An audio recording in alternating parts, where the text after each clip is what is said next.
The scholars among the four schools have mentioned that the signs of Qibla are plenty and have authored numerous books on the subject as mentioned by an-Nawawi.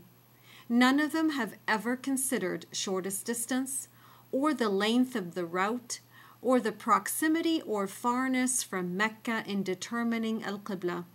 Furthermore, they have explicitly stated, do not consider these aspects, but rather be satisfied with seeking the direction and knowing it. Abu Hayyan al-Shafi'i, who is among the most known interpreters of the Quran, said in Al-Bahr al-Muhit, Al-Qibla is the direction that the human would face. Ibn Qudam al-Hanbali scholar said in his book Al-Sharh al-Kabir, the obligation on these two and everyone else who is far from Mecca is to seek the direction of the Kaaba. Also in his book Al-Insaf, he said for he who is away from Mecca, he has to face towards the direction. Ibn Nujaym related al-Ijma', which is consensus, that what is obligatory on he who is absent from Mecca is to face towards that direction. Which Imam attained the high status of Ijtihad al-Mutlaq? Hold on tightly to the saying of Al-Imam Abu Hanifa. He established the foundation in knowing the direction.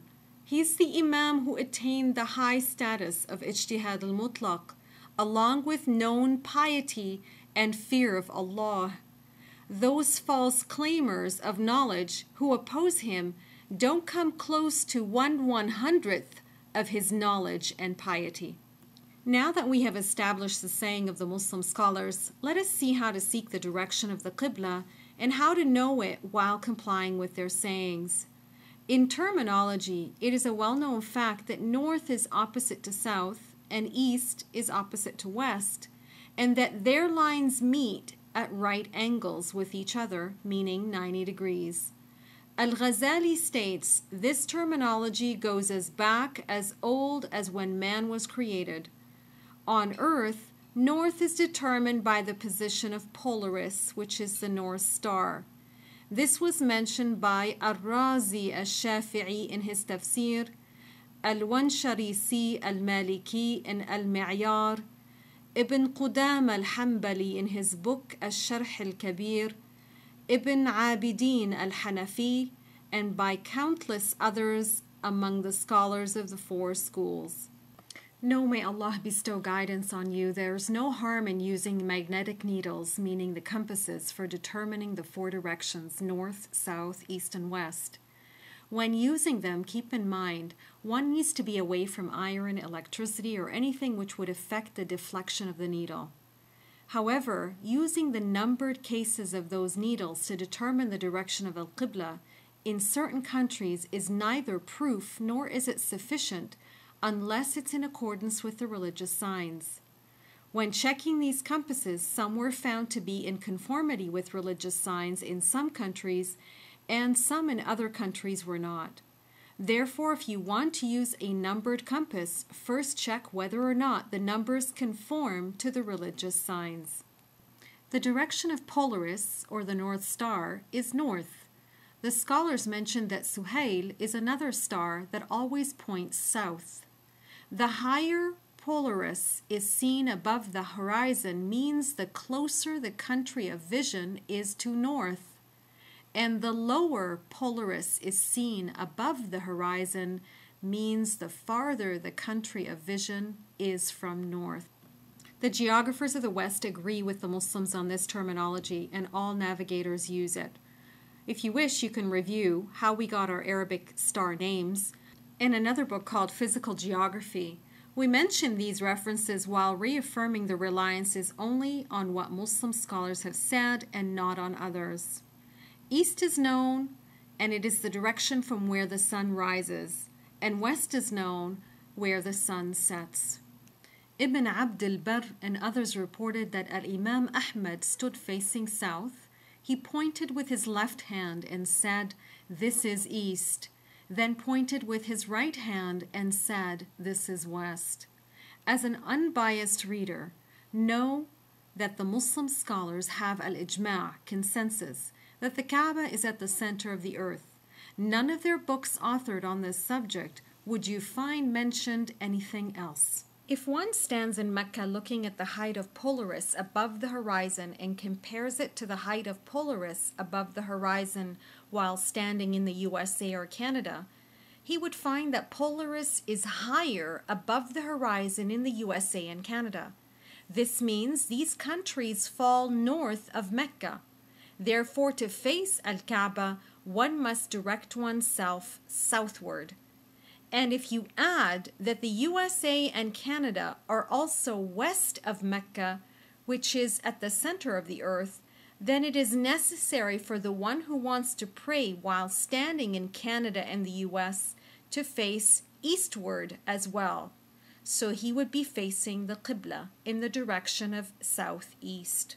There is clear evidence for the one who wants to pray living in the USA and Canada is that he must direct himself towards southeast if he wants his prayer to be valid and comply with the methodology and judgment of the Muslim scholars.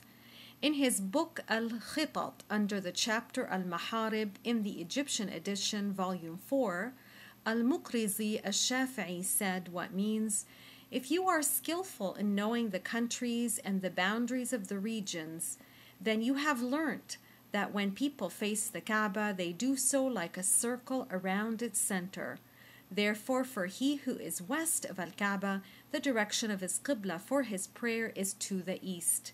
Until he said, for he who is between north and west from the Kaaba, the direction of his Qibla is between south and east. Praise be to Allah, for this is exactly what we have said. Is Canada in the same geography as Yemen? If you oppose southeast as a Qibla and you're living in Canada, north of Mecca, then you are saying we are in the same geography as those living in Yemen. They are south of Mecca. Is the US in the same quadrant and geography in location as Somalia and all the other countries that are in the path? Never. Is North America in the same location as Chile and Argentina in South America? Anyone sane would definitely say no. So how can any sane person pray northeast as if they are living in South America? This is clearly invalid. Some people misuse an ayah, which means wherever you turn there is a direction. Some people mistakenly think that it is not an important matter to be keen in detecting the direction of Al-Qibla for prayer, but rather they say it is sufficient for the person to have the intention of facing the Qibla in prayer, after which they say it's not even conditional for him to endeavor to determine its direction by the signs nor to attempt to face it. So basically, based on that, they claim that for he who is praying the US, whether he faces north, east, south, or west, or many other directions, they claim his prayer is valid. These people are also prepared to pray one time to one direction and another time in a completely different direction without seeing any discrepancy in their action. In that, they claim to rely on the saying of Allah in Surah Al-Baqarah, ayah 115, وَلِلَّهِ الْمَشْرِقُ وَالْمَغْرِبُ فَأَيْنَمَا تُوَلُّوا فَثَمَّ وَجْهُ اللَّهِ إِنَّ اللَّهَ وَاسِعٌ عَلِيمٌ. Which means, to Allah belong the east and the west, so wherever you turn there is a direction, and Allah is all-knowing. وَلِلَّهِ الْمَشْرِقُ وَالْمَغْرِبُ فَأَيْنَمَا تُوَلُّوا فَثَمَّ وَجْهُ اللَّهِ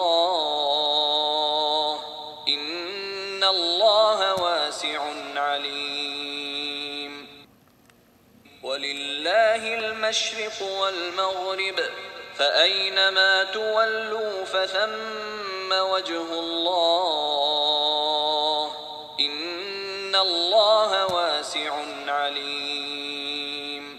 وَلِلَّهِ الْمَشْرِقُ وَالْمَغْرِبُ فَأَيْنَمَا تُوَلُّوا فَثَمَّ وَجْهُ اللَّهِ إِنَّ اللَّهَ وَاسِعٌ عَلِيمٌ. وَلِلَّهِ الْمَشْرِقُ وَالْمَغْرِبُ فأينما تولوا فثم وجه الله إن الله واسع عليم ولله المشرق والمغرب فأينما تولوا فثم وجه الله إن الله واسع عليم